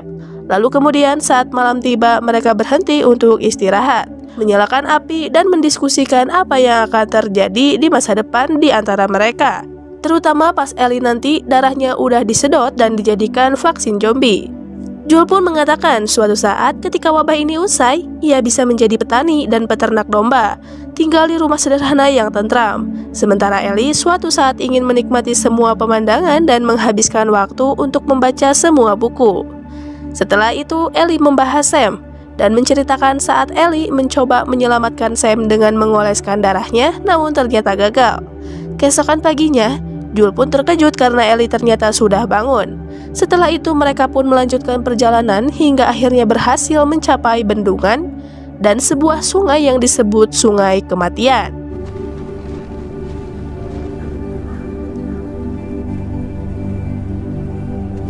Damn. A clue. Who is? It's something up. I would have believed you. Lalu saat berjalan di pinggir sungai, tiba-tiba mereka dikelilingi oleh sekelompok pria yang menunggangi kuda.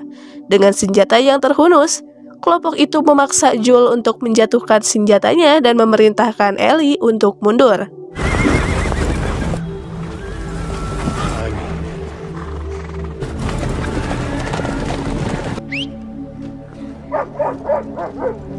You.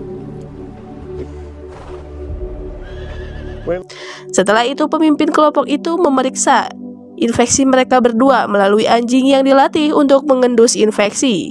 Tetapi secara ajaib, anjing kampung itu tidak merasakan apapun pada Ellie yang kita tahu ia sudah terinfeksi dari awal. Setelah itu, kelompok itu pun menanyakan apa tujuan mereka ke sini. Dan saat mereka mengetahui Joel dan Ellie ingin bertemu Tommy, kelompok itu pun membawa mereka berdua ke sebuah pemukiman yang sudah dilindungi benteng. Pada saat itulah Joel kemudian melihat Tommy yang baru saja menyelesaikan pekerjaan konstruksi. Mereka pun saling berpelukan, lalu kemudian Tommy pun membawa mereka untuk makan.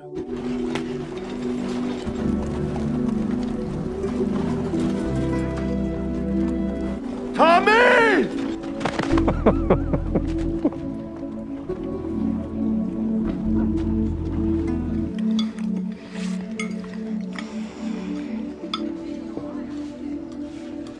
Ellie saat itu pun kesal karena banyak anak-anak yang terus mengintipnya. Saking kesalnya Ellie sampai meminta pistolnya kembali. Namun saat itu wanita ini menjelaskan jika anak-anak itu tidak bersenjata. Wanita ini Maria, dan ternyata ia merupakan istri Tommy. Maria pun mengajak mereka berkeliling dan menjelaskan jika mereka telah 7 tahun tinggal di pemukiman ini.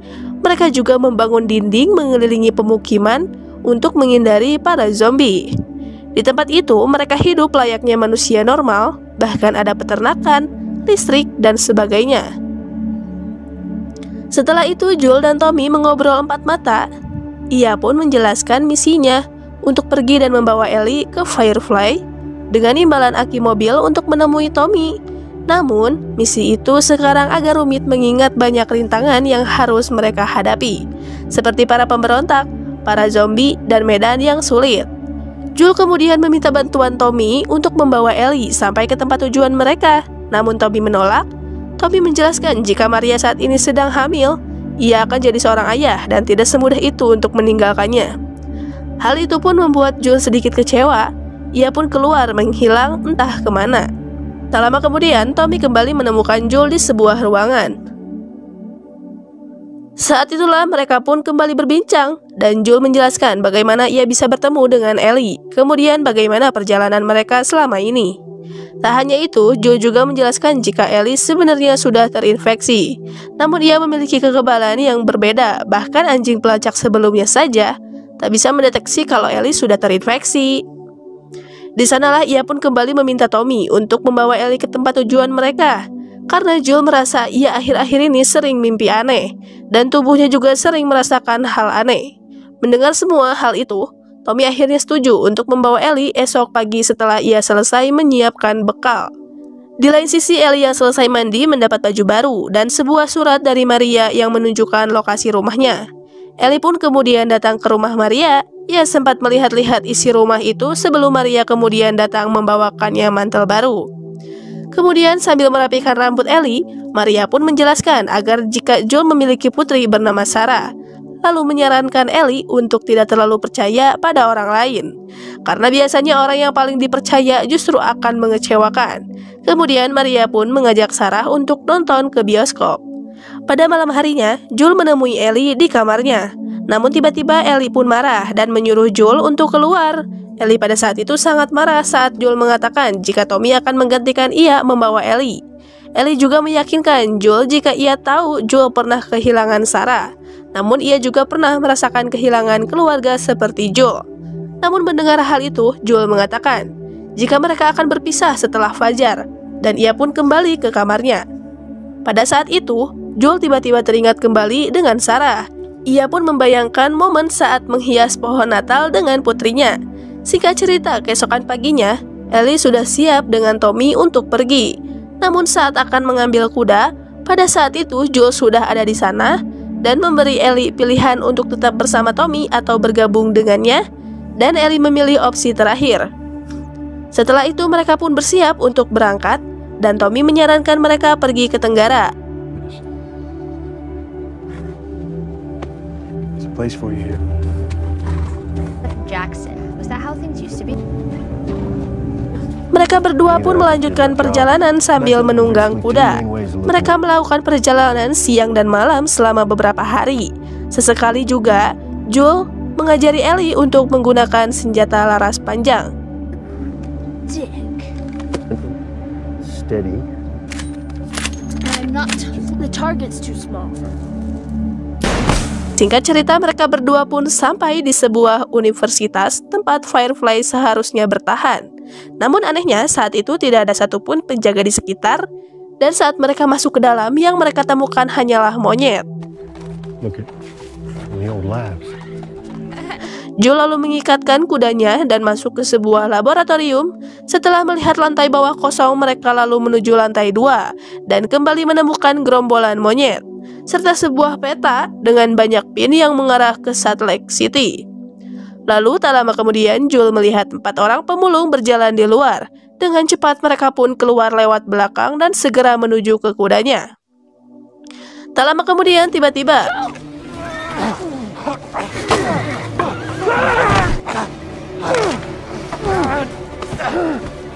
Joel pun berhasil melumpuhkan orang itu, namun sayang ia terkena tusukan. Tak lama kemudian orang-orang lain pun datang. Mereka pun segera pergi, sementara Ellie menembak secara membabi buta untuk melindungi Joel. Tak lama kemudian, mereka pun berhasil menghindari kejaran orang-orang sebelumnya. Namun Joel yang kehabisan banyak darah pun pada saat itu tiba-tiba terjatuh dari atas kuda, dan ia tak sadarkan diri. Pada saat itu terlihat pemandangan beberapa rumah dan jejak darah mengarah ke suatu tempat. Terlihat saat itu ada kuda milik Ellie dan Joel di garasi. Lalu di sana Ellie mencoba membantu Joel yang tampaknya kehabisan darah setelah sebelumnya tertusuk. Joel lalu menyuruh Ellie untuk meninggalkannya dan pergi ke Tommy agar ia bisa dilindungi. Namun Ellie pun yang tidak mau saat itu bangun, meletakkan jaket di atasnya dan pergi.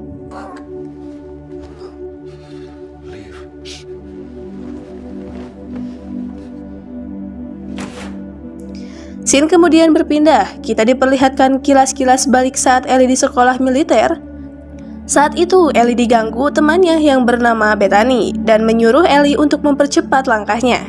Saat Ellie mengancamnya, Beta balik mengancam jika ia melakukan itu bisa-bisa Ellie kayak temannya yang kini sudah tak ada lagi di dalam sana. Namun, Ellie yang kesal pun kemudian meninju wajah Beta hingga ia pun akhirnya dibawa ke ruangan kapten.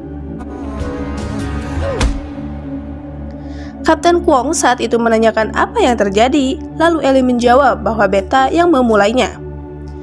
Kapten kemudian mengatakan karena ulahnya Beta saat ini masuk ke rumah sakit dengan 15 jahitan. Ellie pun saat itu meminta langsung saja diisolasi sebagai hukuman, tapi Kapten menolak karena Ellie sudah 3 kali diisolasi dan itu tidak membantu. Kapten pun lalu menawarkan 2 pilihan, Ellie tetap membangkang dan nanti jadi pekerja, atau ia taat aturan dan suatu saat bisa jadi petugas, dan Ellie memilih jalur petugas. Suatu malam saat membaca komik di kamar, sekitar jam 1:53, temannya yang bernama Riley masuk lewat jendela. Ellie pun menanyakan kemana ia menghilang selama 3 minggu ini, lalu Riley menjelaskan jika ia sengaja kabur dan bergabung dengan Firefly. Mendengarkan hal itu, Ellie pun sempat kesal. Lalu kemudian Riley mengajak Ellie untuk keluar sebentar dan akan mengajaknya bersenang-senang sebagai ucapan permintaan maaf karena telah meninggalkannya. Sepanjang jalan mereka menemukan beberapa mayat yang menurut Riley sebelumnya itu tidak ada. Mereka lalu mengambil sebotol bandrek dari salah satu mayat dan menikmatinya. Ellie saat itu menanyakan kenapa Riley masuk Firefly. Riley kemudian mengatakan saat Ellie diisolasi, ia diam-diam keluar dan bertemu dengan seorang wanita yang menanyakan pendapatnya tentang Federa. Dan setelah Riley jujur mengatakan mereka pantas dihukum atas kejahatan mereka, wanita itu pun kemudian mengajaknya bergabung dengan Firefly.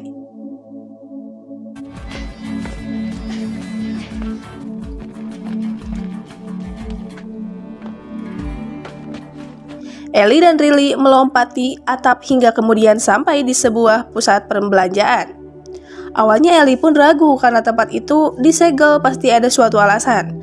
Namun Riley menunjukkan kalau tempat itu tidak ditutup dan mereka naik melalui atap. Riley menyuruh Ellie pergi ke aula, melewati pintu dan menunggunya di sana. Sementara Riley pergi sebentar untuk menyalakan lampu. Saat melihat semua lampu toko dan tanda-tanda menyala, Ellie sangat terkagum-kagum.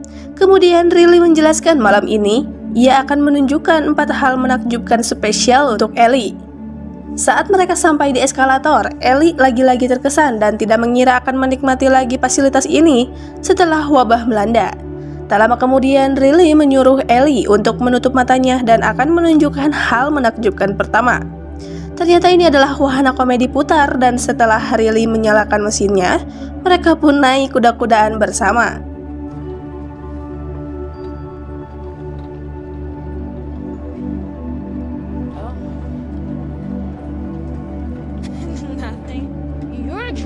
Riley menjelaskan bahwa dia mendapatkan tugas untuk ulang tahunnya yang ke-17 dan dia ditugaskan ke detail saluran pembuangan. Itulah salah satu alasan dia ingin meninggalkan Federa. Riley lalu mengatakan bahwa Ellie lah satu-satunya hal yang dia rindukan dari tempat itu.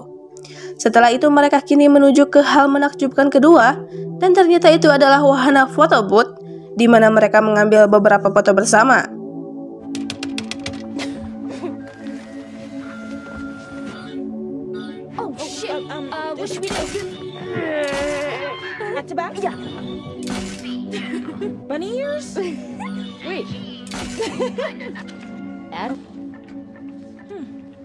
Hal menakjubkan ketiga adalah wahana permainan Mortal Kombat. Ellie mengatakan itu adalah hal terindah yang pernah dilihatnya. Mereka mengeluarkan koin dari mesin koin, lalu keduanya bermain Mortal Kombat 2 dan bersenang-senang.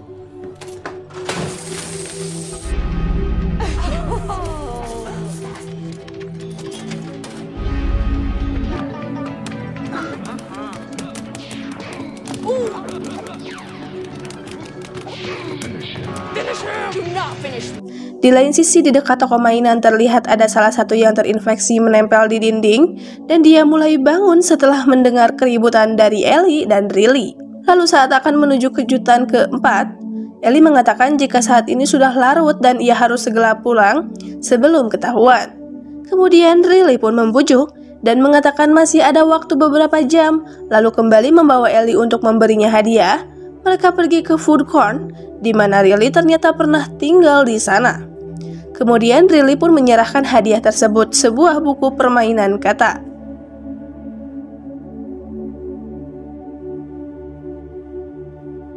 Tak lama kemudian Ellie menemukan banyak bom pipa rakitan di belakang. Disinilah Ellie menyadari bahwa Riley telah membohonginya. Akhirnya Riley pun mengungkapkan bahwa dia sebenarnya dikirim ke mall itu oleh Fireflies. Ini hanya tempat sementara, karena dia akan segera dibawa ke pos di zona karantina Atlanta besok pagi. Pada saat itu Riley mengungkapkan jika ia ingin Ellie bergabung dengannya, karena ini adalah malam terakhirnya di Boston, dan seluruh kejutan di mall ini adalah cara Riley untuk mengucapkan selamat tinggal pada Ellie. Mendengar hal itu, dengan marah Ellie mengucapkan selamat tinggal dan langsung pergi, menyusuri lorong dan keluar dari mall. Namun, dia mulai menangis dan masuk kembali. Begitu dia membuka pintu, dia mendengar teriakan. Ellie segera mengejar suara itu hingga memasuki toko Halloween. Ternyata itu adalah suara mainan yang sengaja dibuat Riley. Setelah itu mereka pun kembali berbincang. Kemudian Riley pun menunjukkan kejutan berikutnya, di mana ia memberi Ellie topeng manusia serigala dan dia memakai topeng badut. Riley kemudian memutar musik dan mereka pun menari dengan gembira. Tak lama kemudian tiba-tiba datanglah orang yang terinfeksi.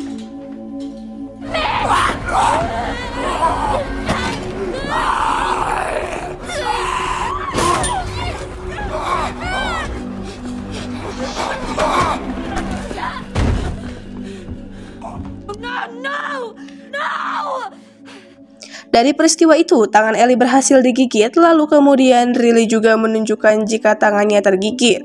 Menyadari mereka telah terinfeksi, Ellie benar-benar frustasi dan memecahkan barang-barang di mall.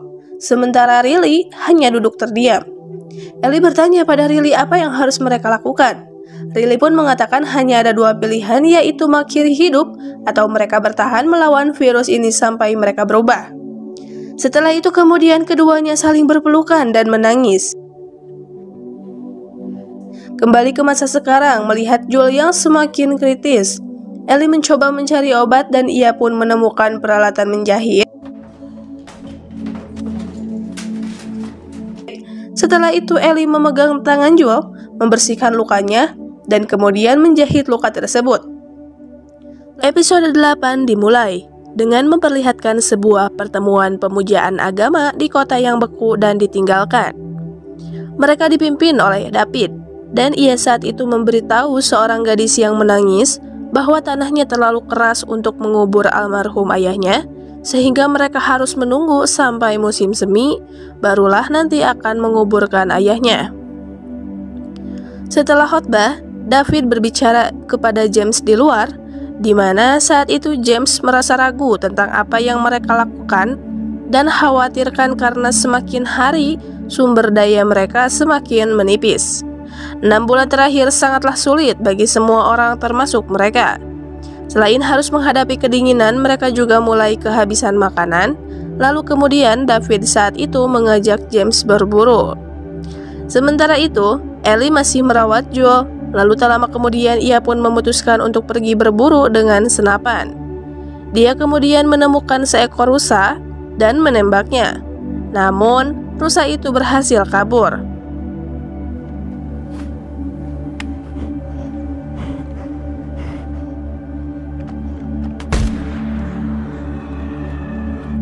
Ellie pun mengejar rusa itu, namun ternyata rusa yang kehabisan darah itu malah berhasil ditemukan oleh David dan James.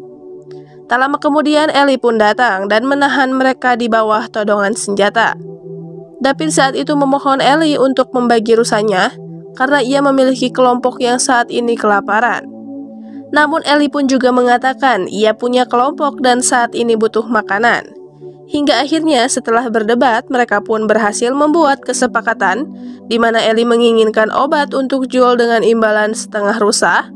Saat James pergi untuk mengambil obat, David dan Ellie ditinggal berduaan.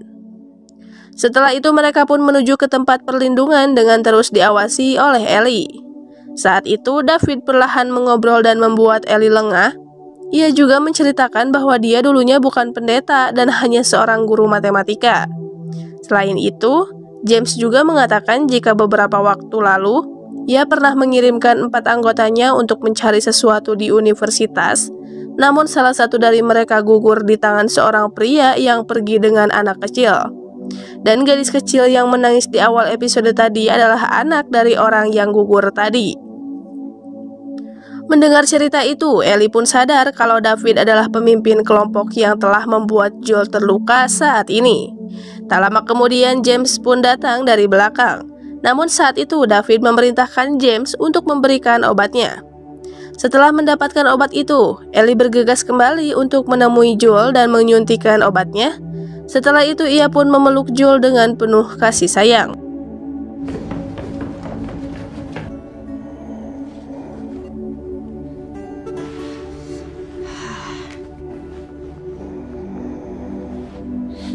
Di lain sisi, berita David yang telah menemukan sosok pembunuh anggota mereka pun menyebar, dan hal itu membuat mereka bertanya-tanya kenapa David tidak menangkap pelakunya. Namun ternyata David akan mencari dan menangkap mereka besok, dan mengikuti jejak Ellie lalu akan membawa Joel dan Ellie ke pengadilan. Anak dari si korban yang bernama Hannah mengatakan untuk membunuh mereka saja. Namun David malah menamparnya, dan ia menegaskan agar Ellie ditangkap hidup-hidup. Setelah itu mereka pun makan malam dengan menu rusa sebelumnya.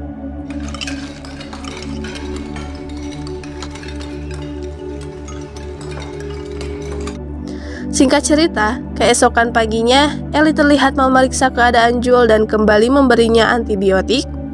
Lalu saat ia keluar, Ellie melihat beberapa burung beterbangan dan Ellie pun dengan instingnya langsung bersembunyi. Saat itu ia melihat David dan kelompoknya sedang mencari mereka. Sontak Ellie pun bergegas kembali masuk untuk membangunkan Joel. Joel, wake the fuck up, Joel. Ia lalu memberi Joel sebuah pisau untuk berjaga-jaga. Setelah itu Ellie bergegas menaiki kuda dan memancing mereka untuk menjauhi Joel. Hey, motherfucker! Alive!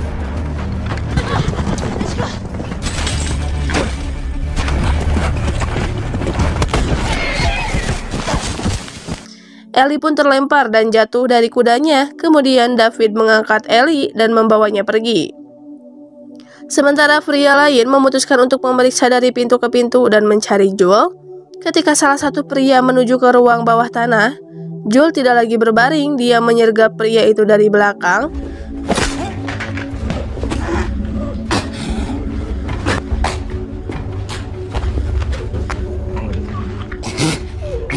Nampaknya kondisi Joel mulai membaik, bahkan saat orang kedua datang, Joel kini berhasil menangkapnya dan menyiksanya untuk mengetahui di mana keberadaan Ellie saat ini. Mark. You're next. Di lain sisi, Ellie yang pingsan kini terbangun. Ia saat itu dikurung di sebuah jeruji besi, dan terlihat David juga sedari tadi menunggunya. Lalu saat itu ia mengatakan jika kelompoknya sangat ingin membunuh Ellie, namun dirinya yang sengaja menyelamatkan Ellie. Setelah David pergi, Ellie mencoba mencari-cari jalan keluar. Dia melihat telinga yang terputus dan percikan darah di lantai. Disinilah dia menyadari bahwa David dan yang lainnya adalah kanibal. Tak lama kemudian David pun datang sambil membawa makanan. David yang sadar Ellie sudah mengetahui rahasianya pun mengatakan jika makanan itu daging rusa kemarin. Namun Ellie benar-benar marah. Ia menendang makanan itu. Kemudian David kembali menjelaskan jika hal itu terpaksa ia lakukan. Kelompoknya butuh makanan dan ia adalah harapan mereka, sehingga mereka harus tetap makan meskipun mereka nggak tahu makanan itu dari mana asalnya. David membujuk Ellie untuk bergabung dengannya. Mereka akan memerintah anggota kelompok dan ia juga akan menjamin Joel selamat. Ellie pada saat itu pelan-pelan memegang tangan David dan sepertinya ia pun tertarik. Namun ternyata Ellie tak sebodoh itu. Ia malah mematahkan jari David dan menggigitnya juga.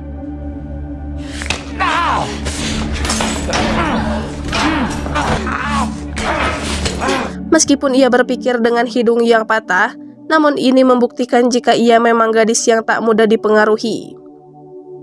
Di lain sisi, Joel saat ini menyusuri salju dan berusaha menuju ke tempat Ellie. Tak lama kemudian, Joel melihat bercak darah dan memasuki sebuah ruangan yang terkunci.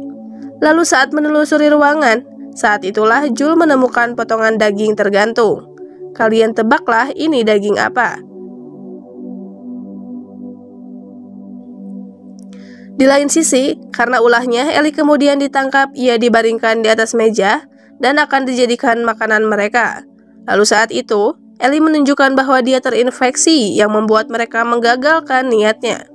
Kemudian saat ada kesempatan, Ellie pun kemudian mengkill James dan kabur. Ia bergegas melewati menuju ke dapur. Ellie mengambil bara api, menyerang David dan menimbulkan kebakaran.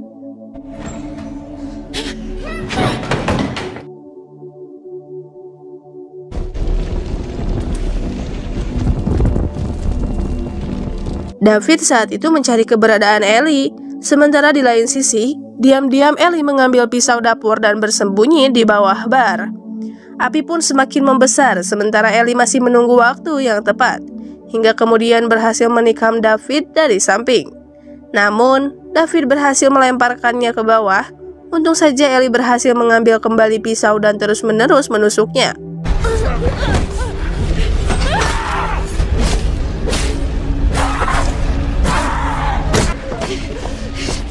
Setelah itu, Ellie pun keluar, lalu kemudian Joel datang dan memeluknya dari belakang. Episode 9 dimulai dengan adegan kilas balik yang menunjukkan seorang ibu-ibu, di mana itu ternyata ibunya Ellie yang sedang hamil besar. Si ibu saat itu bergegas melewati hutan dan para manusia yang terinfeksi, hingga ia sampai ke sebuah rumah kosong untuk mencari perlindungan. Ia pun lalu naik ke lantai 2, lalu tiba-tiba air ketubannya pecah. Dan ia pun duduk menahan sakit, sementara di luar orang yang terinfeksi sudah mulai mengejar. Dengan pisau di tangan, ia pun berhasil mengkill orang yang terinfeksi itu, bersama dengan ia yang berhasil melahirkan bayinya.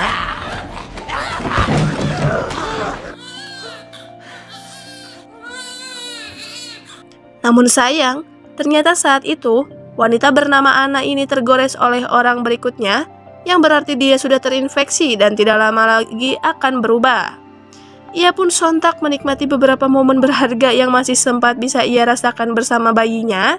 Ia menggendong bayinya itu dan memberitahu Ellie kecil bahwa dia pasti akan tumbuh jadi anak yang sangat tangguh. Tak lama kemudian saat senja berganti malam, saat itu Merlin masuk ke dalam rumah tersebut bersama dengan anggota Firefly. Sontak mereka pun saat itu sedikit terkejut saat melihat Anna bersama bayinya dan juga melihat kalau Anna sudah terinfeksi. Kemudian saat itulah Anna pun menyerahkan Ellie dan menyuruh Marlin untuk membawa anak itu ke Boston bersamanya. Lalu saat Ellie dibawa keluar ruangan, mereka pun terpaksa harus membuat pilihan antara membiarkan Anna terinfeksi dan tubuhnya dikuasai Cordyceps atau ia di-kill. Dan mereka pun memilih pilihan kedua. Scene berpindah ke masa sekarang setelah peristiwa sebelumnya saat Ellie bertemu David. Ia kini mulai menjauh dan juga pendiam tak seperti biasanya.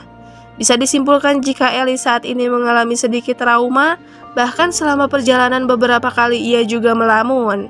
Tak lama kemudian mereka pun mulai melanjutkan perjalanan kembali. Dan tak terasa mereka saat ini sudah semakin dekat dengan rumah sakit.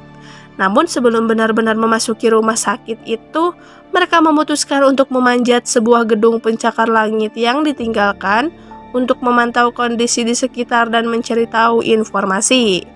Pada saat itu, Ellie didorong naik ke atas lalu ia menurunkan tangga untuk Joel naik. Namun saat itu ia malah lari meninggalkan Joel karena ia tiba-tiba melihat sesuatu dan setelah mengikutinya ternyata itu adalah seekor jerapah. Saat itulah Joel pun melihat Ellie akhirnya tersenyum kembali sambil memberi makan jerapah.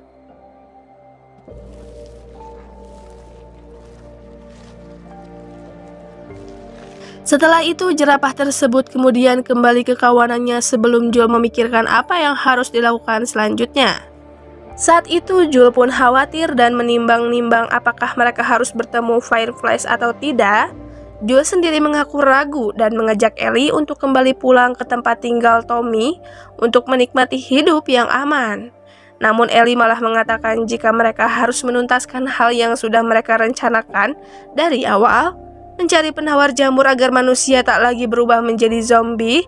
Setelah itu mereka pun melanjutkan perjalanan dan terus berjalan mencari keberadaan rumah sakit. Singkat cerita, tibalah mereka di sebuah pangkalan militer tua yang ditinggalkan. Di sana Joel mengungkapkan bahwa dia pernah menyerah di masa lalu, dan Ellie adalah satu-satunya alasan yang membuatnya terus maju hingga saat ini. Ini adalah obrolan yang sangat indah, dan saat mereka berdua kembali melanjutkan perjalanan, Ellie mengeluarkan buku permainan kata-katanya lagi. Kemudian mereka saling bercanda sambil tertawa. Namun tiba-tiba, sekelompok tentara pun muncul dan melempar granat. Kemudian mereka pun menangkap Joel dan Ellie. Saat itu Joel yang pingsan kemudian dibawa ke rumah sakit dan terlihat Marlene sudah menunggunya. Saat itulah dia kemudian mengatakan informasi yang mengejutkan, di mana Ellie saat ini sedang dipersiapkan untuk operasi pembuatan vaksin. Namun resikonya, mereka saat ini harus membuang bagian otak Ellie yang terinfeksi Cordyceps untuk membuat vaksinnya agar terhindar dari virus jamur, dan hal itu pasti akan membuat Ellie kehilangan nyawanya. Itu adalah sesuatu yang tidak bisa Joel terima. Ia sempat melawan, namun apalah daya, ia pun lalu dibawa ke jalan raya oleh dua penjaga bersenjata. Saat itulah, kemudian Joel pun memanfaatkan situasi. Ia mengkill kedua pria itu di tangga, lalu tak lama kemudian baku tembak pun terjadi dengan penjaga lain. Setelah itu, Joel kemudian terjun melalui koridor, lalu ia dengan gagah mengkill tentara di kiri dan kanannya sambil berusaha mencari Ellie.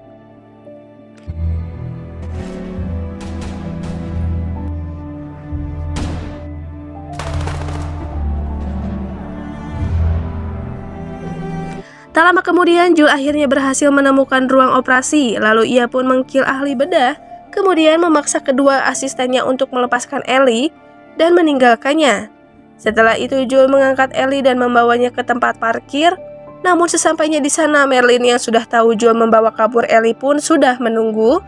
Saat itu Marlene kemudian memohon agar Joel melakukan hal yang benar dan menyelamatkan Ellie, tetapi dia menolak. Entah apa yang terjadi setelah itu. Tiba-tiba saja Joel saat ini sudah berada di dalam mobil dan sedang dalam perjalanan. Tak lama kemudian Ellie sadar kembali.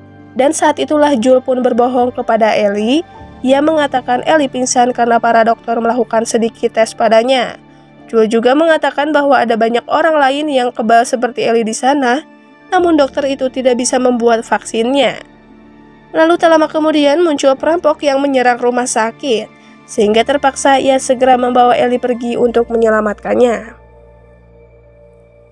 Dalam kilas balik kita diperlihatkan jika saat itu Joel berhasil menembak Marlene, dan ia memastikan jika Marlene tidak bisa mengikuti Ellie lagi. Setelah itu, Joel dan Ellie mereka berkendara siang dan malam hingga kemudian tiba di Wyoming. Mereka saat itu harus melewati 5 jam pendakian untuk sampai ke pemukiman, sehingga mereka memutuskan untuk segera berangkat lagi. Sepanjang jalan, Joel pun terus bercerita mengenai Sarah dan Ellie. Lalu kemudian saat sampai di puncak dan melihat pinggiran pemukiman Tommy, lalu saat akan turun, Ellie kemudian mengatakan jika saat di Kansas City, ia sempat mengatakan bukan pertama kali membunuh. Oleh karena itu, Ellie mau jujur jika orang pertama yang ia bunuh adalah Riley, yaitu saat mereka berdua terinfeksi di episode 7. Riley berubah dan Ellie terpaksa mengkillnya. Setelah itu Ellie kemudian bertanya kepada Joel Apakah yang Joe ceritakan tentang Firefly itu benar? Kemudian saat itu Joe bersumpah kepada Ellie bahwa semua yang dia katakan tentang Firefly dan perampok itu benar. Kemudian Ellie memutar kata-kata itu di kepalanya sebelum kemudian ia menjawab oke. Dan series pun selesai. Nah itu dia guys, The Last of Us Season 1 episode 1-9. Gimana menurut kalian? Kalau kita lihat di akhir cerita memang masih menggantung. Kita juga belum tahu bagaimana kejelasan virus ini. Vaksin juga gagal dibuat. Lantas bagaimana kelanjutan nasib umat manusia selanjutnya? Apakah masih banyak di luar sana yang juga mampu bertahan dari wabah ini? Apakah ada bunker bawah tanah yang aman? Atau pemukiman yang lebih luas seperti Tommy? Ya kita nantikan saja season kedua. Sebagaimana informasi yang beredar akan ada season kedua, namun belum dikonfirmasi waktunya. Pastinya, nanti season kedua bakal langsung di-up di channel Kesatria Berkacu. Oleh karena itu, biar kalian gak ketinggalan, silahkan buat klik subscribe dan nyalakan lonceng notifikasinya.